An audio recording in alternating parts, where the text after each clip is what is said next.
maglalaban na naman tayo. Pakita ko sa inyo kung paano i-set up ang automatic washing machine. Ayan.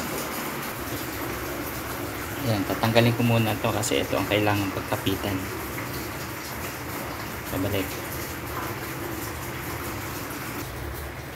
So, ito na yung ikakabit natin dito para yung manggagaling dito sa faucet na tubig papunta dun sa washing. So, kailangan niya ng continuous water para in case na gusto niyang itigil. Ayan. So, okay na. Sasagad-sagad na lang natin. Dapat pantay siya para walang leak. Ayan. So, ito namang kabilang dulo para papunta dun sa washing. Okay, dito. Ikot lang natin ito. And pag nag-lock na yan dyan, iikot na yan.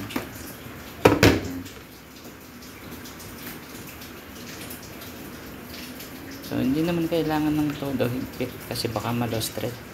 Okay na yan. Yung ganun lang. And then, ibababa natin itong drainage kasi kusa siyang naglalabas ng water. And then, itong ayan, dito naman sa may part ng saksakan. So, kailangan ng outlet. Ayan. Abot naman siya.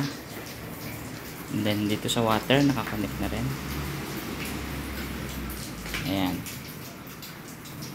So, maglalagay na tayo ng ating pang laba. Ayan. I-on na natin itong tubig. Tingnan natin kung may leak. So, wala. Okay. Then, pwede na tayo dito. Ito yung on and off niya. I-on natin to. Ayan. So, yan. Mga t-shirt pang itaas.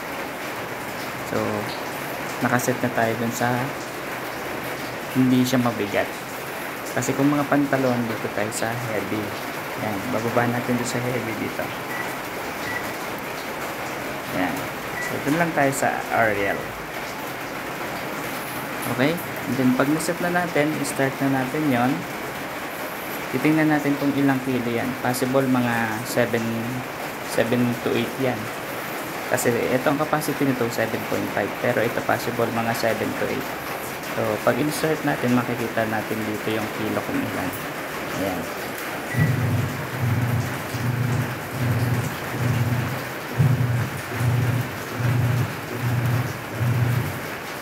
Ayan, 7 kilos. So, mag-release na siya ng tubig pusa. Ayan. So, pag-release ng tubig niyan, habang nagre-release siya ng tubig, pinupunan niya, maglalagay na tayo ng liquid. So, mga 4 hanggang 6 na liquid. Ayan, lagay muna tayo. Ayan. Ito na yung liquid na sinasabi ko. 2 liquid lang nilalagay ko. Ginapit lang natin tsaka pinatuluan para walang maiwan na liquid doon sa loob. Sayang kaya.